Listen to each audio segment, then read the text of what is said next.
Hello guys, আসসালামু আলাইকুম। কেমন আছেন আপনারা? আশা করি ভালো আছেন। আমি আবারও চলে আসছি আমার বেগুন ক্ষেত নিয়ে।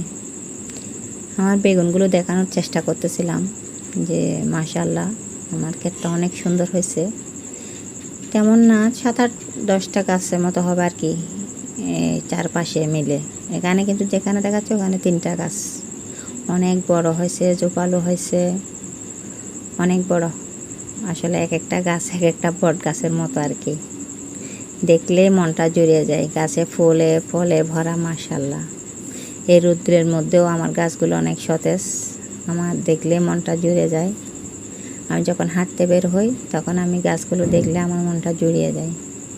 আর ঘরের সামনে, আসলে এটা আমি যেখানে থাকি ওখান থেকে সামনে আমার যত্ন নেওয়া হয়, যত্নের জন্য রত্ন হয়েছে আর কি। আমার লুপ লাগে এক ধরনের, যে কেউ যদি বলে 12 মাস বেগুন খাচ্ছে, কীভাবে বেগুন খায় 12 মাস? এটা কি সম্ভব? হ্যাঁ, আমি এই জায়গায় আসছি আর 4 মাস এগুলো রোপণ করছি, প্রায় 6 মাস হয়েছে। তার আগে রোপণ করছি, 2-4টা মরে গেছে। এখানে কয়েকটা এই যে সিলেট বেগুন দেখতেছেন, সিলেট বেগুনগুলো অনেক ভালো, অনেক কেটে ফেলছি, আসলে 2-3 দিন আগে কেটেও ফেলছি। এরপরও অনেক আছে, ফুলে ফলে করা অনেক কাটছে, আবারও অনেক বড় বড় হয় বেগুনগুলো। তো আপনাদেরকে দেখানোর চেষ্টা করতেছিলাম আর কি কয়েকটা। এমনি অনেক ধরে, আসলে একটা গাছে 15-16-18টা এরকম ধরে সিলেট বেগুন। আর বর বেগুনগুলোও ধরে। বর বেগুন এক একটা গাছ অনেক বড় হয়।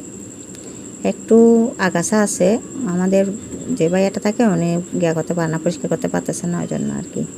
তো আমার ভিডিওগুলো যদি ভালো লেগে থাকে আপনাদের লাইক, কমেন্ট, শেয়ার এবং সাবস্ক্রাইব করবেন। আমি খুশি হব আপনারা যদি আমার ভিডিওগুলো দেখেন। ভালো থাকবেন। আসসালামু আলাইকুম। আল্লাহ হাফেজ।